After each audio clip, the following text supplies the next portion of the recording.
Assalamualaikum warahmatullahi wabarakatuh. Di kesempatan kali ini, saya mau menjelaskan tentang tes papikostik. Tapi sebelum itu, izinkan saya memperkenalkan diri terlebih dahulu. Perkenalkan, nama saya Alia Rohali dengan NIM 2304 1460 231 dengan mata kuliah tes inventory, dosen pengampu Ibu Umi Nur Khalifah MPesi. Oke, apa sih papikostik itu?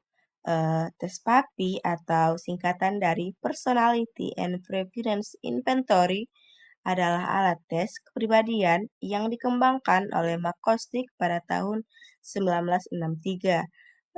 Tes ini digunakan untuk mengukur aspek-aspek kepribadian individu yang berkaitan dengan dunia kerja, seperti gaya berinteraksi, cara mengambil keputusan, dan kecenderungan perilaku dalam lingkungan kerja. Tes ini juga termasuk dalam inventori kepribadian objektif karena jawaban responden diberikan dalam bentuk pilihan yang sudah ditentukan. Tes papikostik ini terdiri dari 90 soal atau pernyataan yang disusun dalam bentuk forced choice. Nah, setiap soal memiliki dua pilihan jawaban A dan B, tetapi peserta harus memilih salah satu jawaban yang paling sesuai dengan dirinya.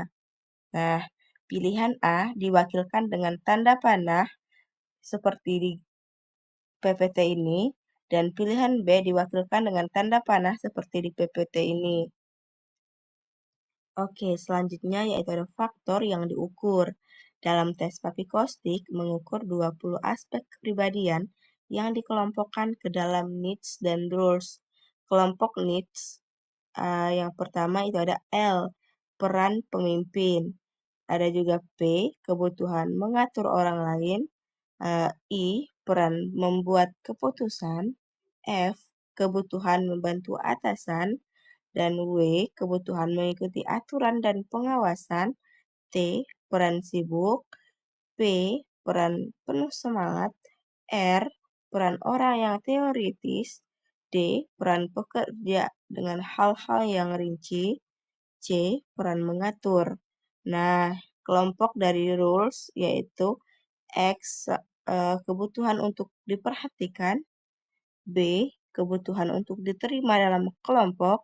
O, kebutuhan kedekatan dan kasih sayang. S, peran hubungan sosial.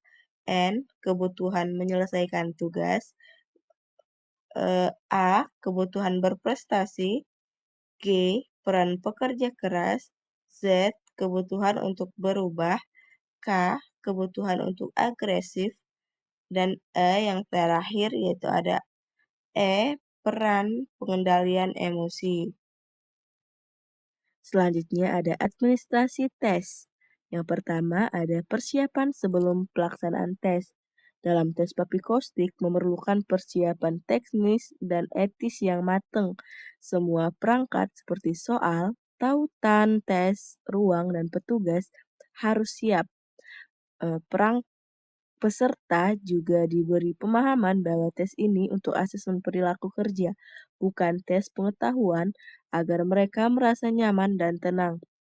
Yang kedua ada waktu, media, dan kondisi pelaksanaan. Tes dapat dilakukan secara manual atau online. Keduanya valid jika prosedurnya benar. Waktu pelaksanaan sekitar 25-30 menit dan dapat fleksibel. Ruang tes harus tenang dan kondusif dengan pengawasan yang baik terutama pada pelaksanaan daring. Yang ketiga ada instruksi yang harus diberikan. Peserta diberi arahan jelas bahwa tidak ada jawaban benar atau salah. Mereka diminta menjawab dengan jujur dan spontan agar hasilnya akurat. Instruksi harus disampaikan dengan tepat oleh administrator atau psikolog untuk mencegah kesalahpahaman. Yang keempat ada etika pengawasan dan perlindungan data. Pengawasan dilakukan secara wajar untuk menjaga kejujuran peserta tanpa tekanan. Hasil tes bersifat rahasia dan hanya boleh diakses oleh pihak berwenang. Penyampaian hasil harus personal dan membangun, bukan untuk menghakimi. Berikutnya ada pelaksanaan tes. Tester membagikan satu buku soal dan lembar jawaban pada testi. Tester meminta testi mengisi kolom identitas pada kolom yang telah tersedia pada lembar jawaban. Tester memberikan instruksi tata cara pelaksanaan tes papikostik pada testi, kemudian testi diberi kesempatan bertanya kepada tester, dan jika tidak ada pertanyaan, tester memberikan instruksi mulai mengerjakan tes papikostik sambil mengaktifkan stopwatch. Setelah tes selesai, testi diminta ngecek kembali jawabannya dan cara menjawabnya. Berikutnya juga ada instruksi tes. Ada 90 pasang pernyataan, pilihlah salah satu dari setiap pasangan pernyataan tersebut yang Anda anggap paling menggambarkan diri Anda. Dan bila tidak ada satupun dari sebuah pasangan pernyataan yang cocok, pilihlah yang Anda anggap benar. Lingkarilah tanda panah pada setiap pernyataan yang Anda pilih pada lembar jawaban yang telah tersedia. Aturan dalam mengerjakan tes papikostik ini, dalam tes papikostik ini terdapat 90 soal atau item. Nah, di dalam papikostik ini eh, terpisah antara jawaban dan juga soalnya. Nah, baca soalnya di buku, lalu pilihlah satu dari dua jawaban yang telah tersedia.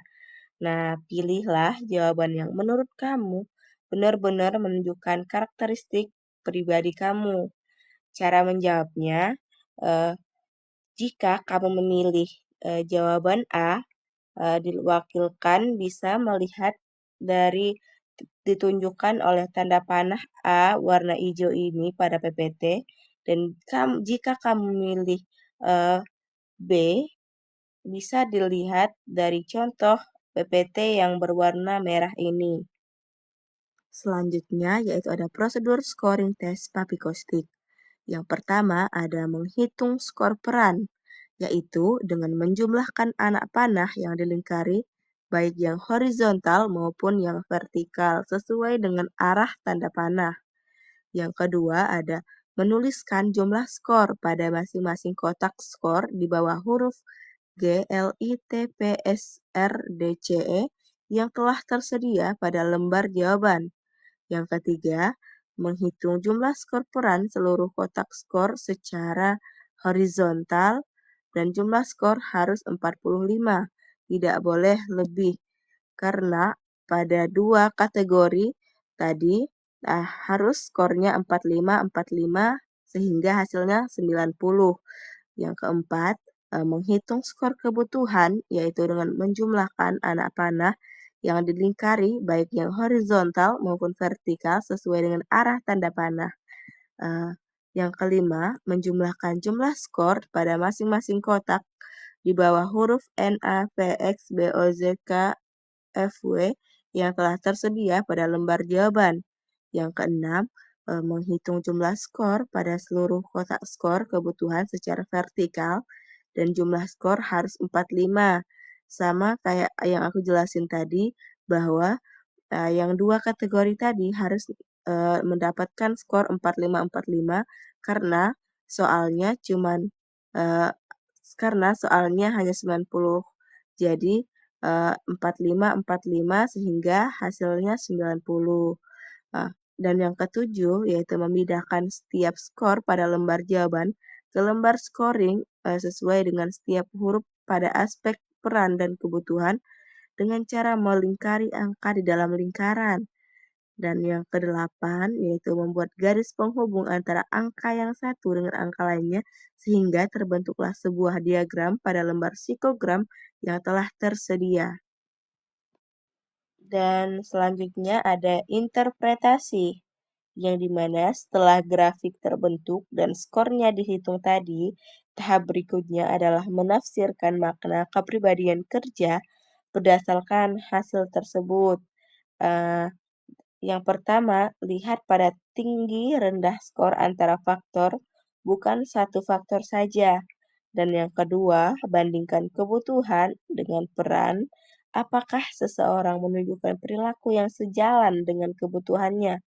Dan yang ketiga, perhatikan faktor yang penting sesuai konteks, misalnya posisi kerja yang dilamar. Yang keempat, gabungkan dengan informasi lain, kayak wawancara, tes kemampuan observasi untuk interpretasi komprehensif. Bisa kalian lihat di sini saya terain dari interpretasi papikostik gambarnya ini. Dan yang terakhir ini ada tujuan, yang dimana tes ini digunakan untuk mengukur aspek kepribadian dan preferensi kerja bukan untuk diagnosis klinis. Tetapi tujuan utamanya adalah digunakan untuk mengukur aspek kepribadian dan preferensi kerja bukan untuk diagnosis klinis. Tetapi tujuan utamanya yaitu yang pertama untuk seleksi dan rekrutmen karyawan yang dimana untuk menilai kesesuaian kepribadian pelamar dengan jabatan tertentu. Yang kedua ada promosi dan pengembangan karir untuk mengetahui potensi kemampuan dan gaya kerja. Yang ketiga ada konseling karir, memberikan gambar kekuatan dan kelemahan pribadi. Eh, yang keempat ada team building, mengetahui dinamika kepribadian dalam kelompok kerja. Itulah tadi penjelasan tentang tes papikostik dari saya. Saya Alia Rohali pamit undur diri. Wassalamualaikum warahmatullahi wabarakatuh.